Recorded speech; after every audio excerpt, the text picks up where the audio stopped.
경명방송을 시작하겠습니다. 이번 시간에는 비법은 없다. 비밀스러운 법은 없다. 여기에 대해서 말씀을 드리겠습니다. 불교가 오랜 역사를 가지고 있고 또 불도 수행이라는 여러 가지의 모습이 있습니다. 석가모니 세존께서 중생들에게 무엇을 가르치고자 했던가, 이것을 우리가 깊게 생각하지 않으면은 올바른 불도 수행을 이루어갈 수가 없습니다. 국가의 역사, 국가의 역사는 국가의 수급으로 흘러가게 되어 있습니다.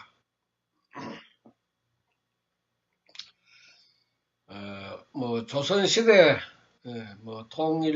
고려시대, 또 통일신라시대, 삼국시대, 그렇게 멀리 올라가지 않아도, 근래, 한 50년, 우리나라의 역사와 문화를 살펴봐도, 우리들은 알 수가 있습니다. 높은 자리에 있는 사람들,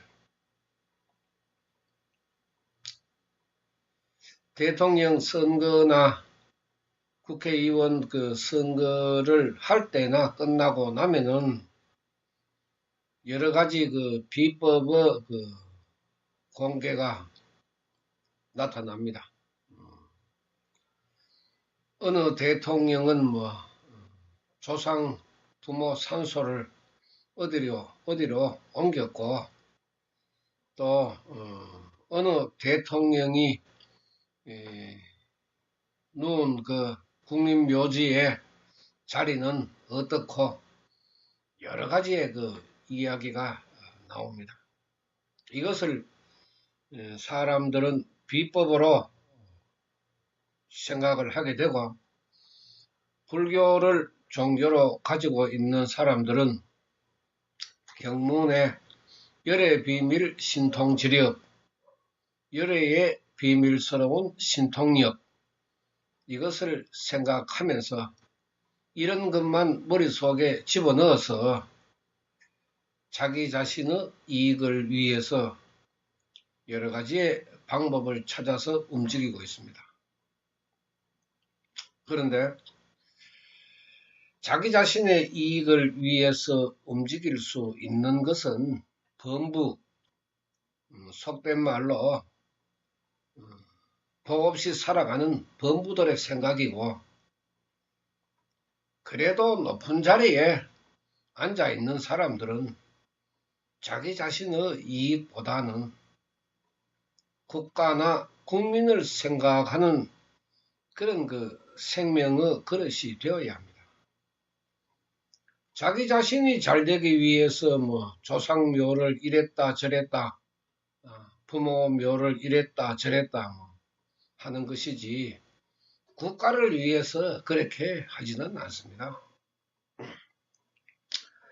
결론적으로 말씀을 드리면은, 아무리 높은 사람이 비법을 찾아 한다 그래도 그 사람의 임종 후에 존경을 받아야 됩니다. 존경받지 않고 자신의 이익을 위해서 움직인 사람, 그런 사람들은 조선시대에도 그다지 좋은 평가를 받지 못했습니다. 역사가 흘러가서 지금 현재 조선 왕조 실록을 우리가 들여다보면은 각각의 왕의 평가가 나타납니다. 과연 나라와 백성을 위해서 움직인 선왕이냐, 아니면은 겁쟁이 왕이냐, 아니면은 자기 자신의 그 욕망을 위해서 살아간 그 왕이냐, 우리가 평가를 하고 있지 않습니까? 현재도 마찬가지로 자기 자신의 작은 이익에 매몰되어서 움직인 그런 사람들, 임종 후에 사람들이 얼마나 좋은 평가를 할 것이며 그 이름이 기억될 것입니까? 석가모니 세존께서 가르친 이 법화경 생명철학, 보편 타당한 그 상식이라고 말씀을 드렸습니다만은, 이 법화경의 가르침에는 이러한 뜻이 담겨 있습니다. 열의 비밀 신통지력은 없습니다. 그것을 중생의 머릿속에 집어넣으면은 부처님을 신격화, 우상화하게 되고, 그러한 수행이 어떻게 인간의 생명, 특히 육권을 청정하게 할 수가 있습니까? 불교는 철저한 자기 자신의 관리에 있습니다. 자기 자신이 앉은 자리, 왕이면 왕, 영의정이면 영의정, 좌의정이면 좌의정, 이런 그 판서면 판서, 이런 위치에, 각자의 위치에서 자신을 잘 갈무리하고 몸과 마음을 닦아서 많은 사람들의 이익을 위해서 움직이는 가르침이 법화경 생명철학입니다. 각각의 앉은 자리에서 최선을 다하면은 그 사람의 이름 석자는 영원히 남게 됩니다. 몇 대 대통령, 몇 대 대통령 뭐 선거라고 이야기할 때마다 우리들은 분주하게 생각을 하겠지만은 그 사람이 임기가 끝나고 난 뒤에 과연 얼마나 오랜 시간 동안 그 이름이 남아있을까? 사람들의 생명 속에 담겨져 있을까? 이것을 우리가 생각해 보면은 법화경에서 가르치는 자세와는 동떨어져 있습니다.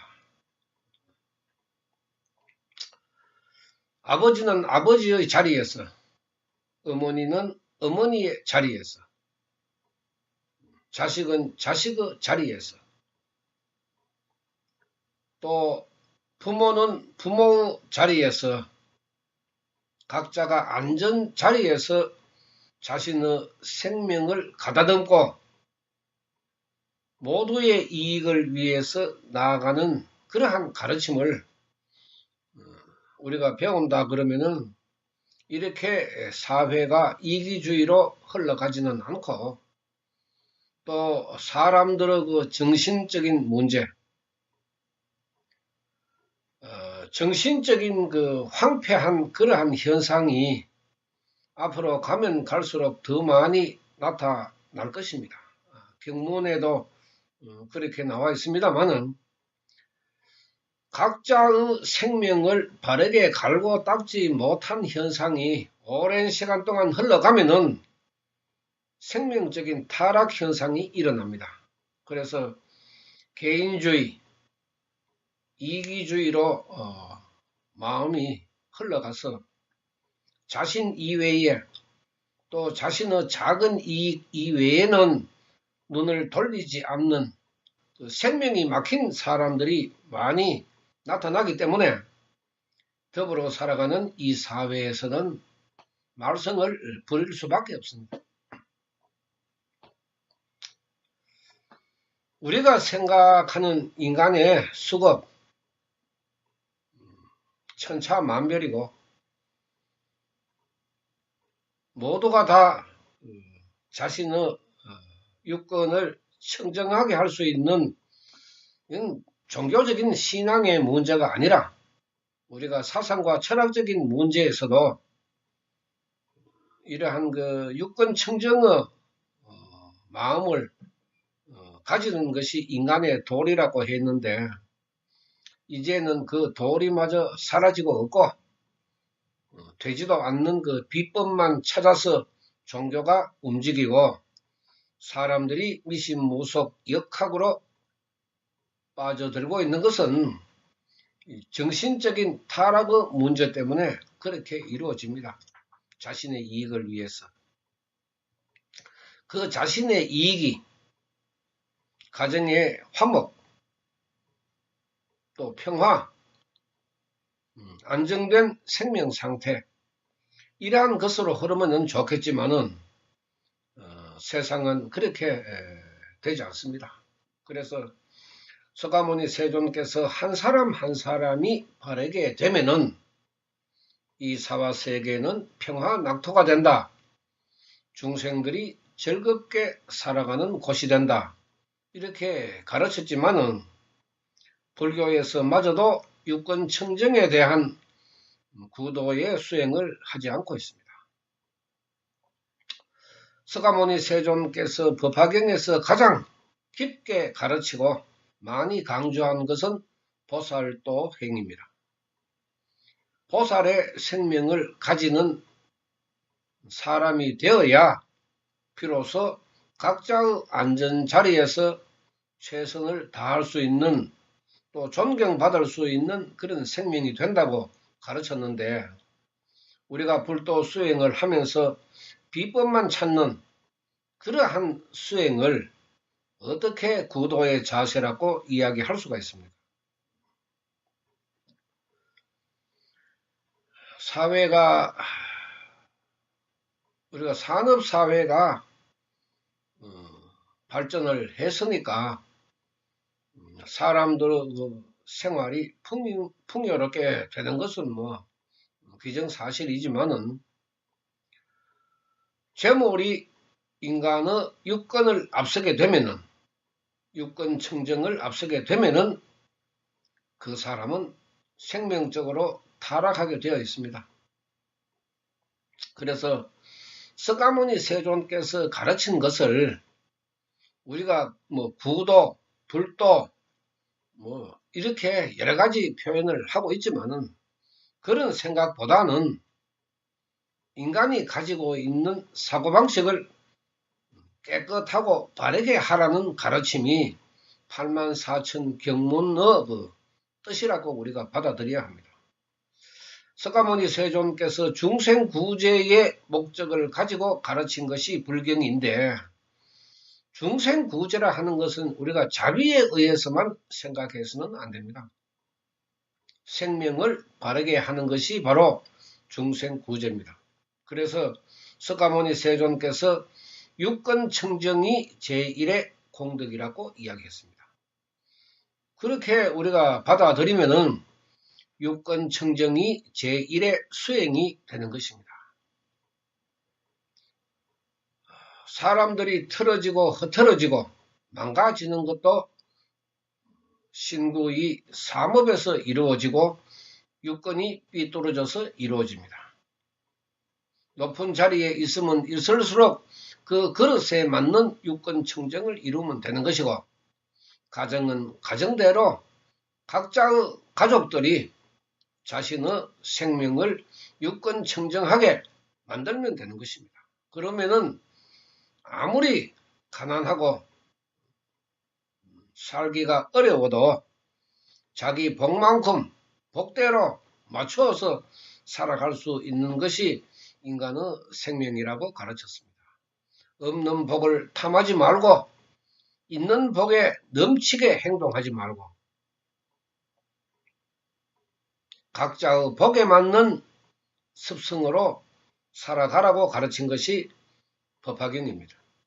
그래서 인간의 생명을 바르게 하는 가르침이기 때문에 법화경을 생명 철학이라고 이야기합니다. 세계에서 아무리 좋은 사람이 좋은 글로 책을 만들었다고 해도 이 법화경보다 위대한 가르침은 없습니다. 인문학에서 우리가 사상과 철학으로 바라보면은 법화경의 가르침보다 더 훌륭한 것이 없습니다. 그렇기 때문에 이 법화경은 굳이 불교에서 불자들만 읽는 것이 아니고 세상 모든 사람들이 골고루 마음을 가지고 읽어보는 것이 자신을 위해서 유익하다는 것입니다.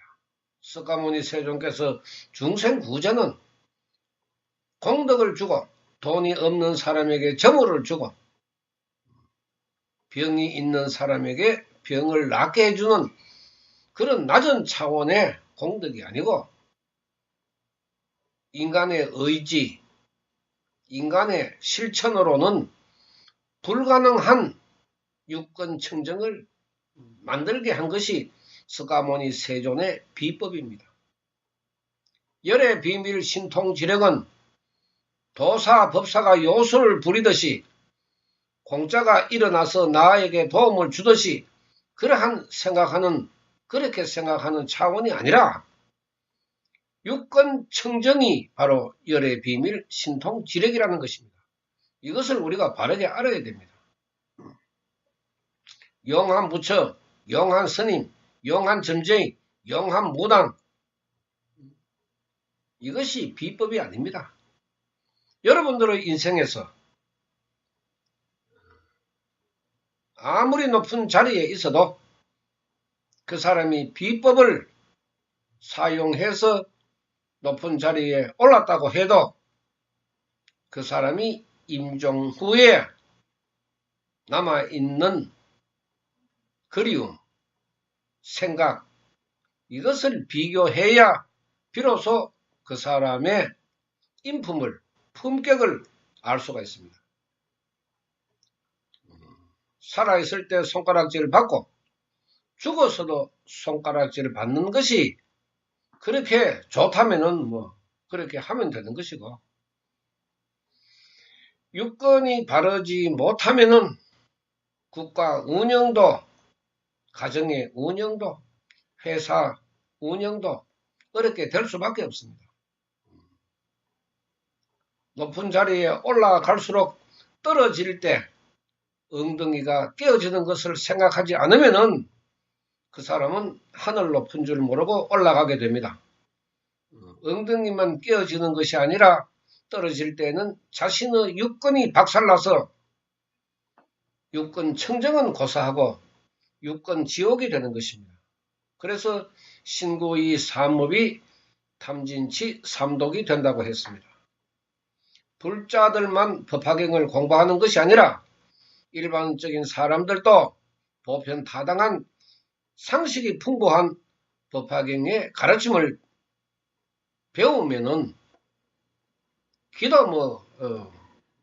굳이 기도하라고 이야기 안 해도 이러한 사상과 철학을 배우면은 자신이 가지고 있는 육건이 어떻게 된 것인지, 자신의 생명의 그릇이 어떻게 된 것인지, 우주를 생명 속에 집어넣어 봐야 비로소 석가모니 가르침의 위대함을 알 수 있게 됩니다. 우리나라는 종교의 천국입니다. 또 사종사법, 외도, 외서의 천국입니다. 얼마나 많은 비법이 존재합니까? 그러나 석가모니 세존께서는 비법은 없다. 오직 비법이라면은 자신의 육건을 청정하게 하는 것이 비법이다. 이렇게 가르쳤다 하는 것을 우리가 법화경을 공부하면서 다시금 새겨야 합니다. 가정의 화목도 육건이 비뚤어져서 일어나는 것이고 자신의 수급도 육건이 비뚤어져서 나타나는 것입니다. 불법은 결과를 중시합니다. 원인은 그다지 생각하지 않습니다. 왜? 결과만 보면은 그 원인을 알 수가 있기 때문에. 병의 원인을 알고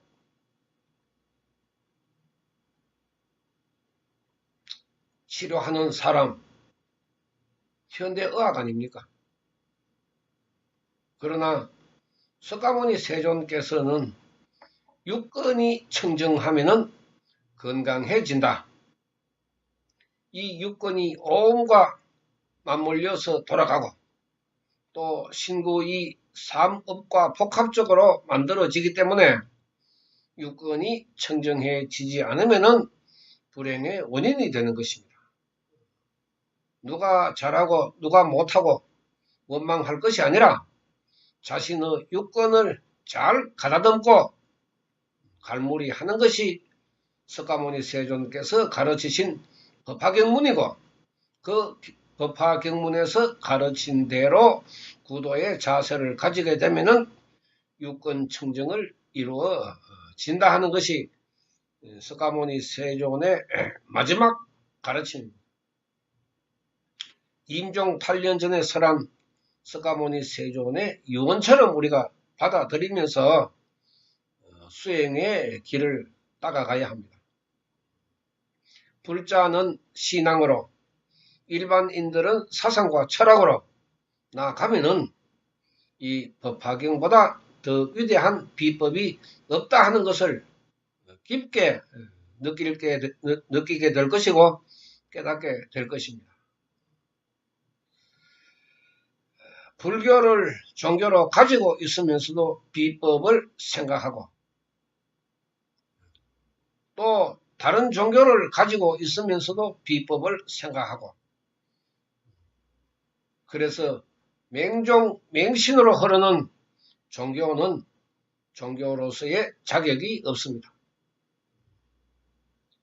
단기보살, 혼자 일어서는 보살의 이야기도 나옵니다만은 내 스스로가 나의 육건을 잘 다듬어서 만드는 것이 최고의 비법이라 하는 가르침 하나만 우리가 깊게 알고 있어도 흐트러진 생명을 만들지는 않습니다.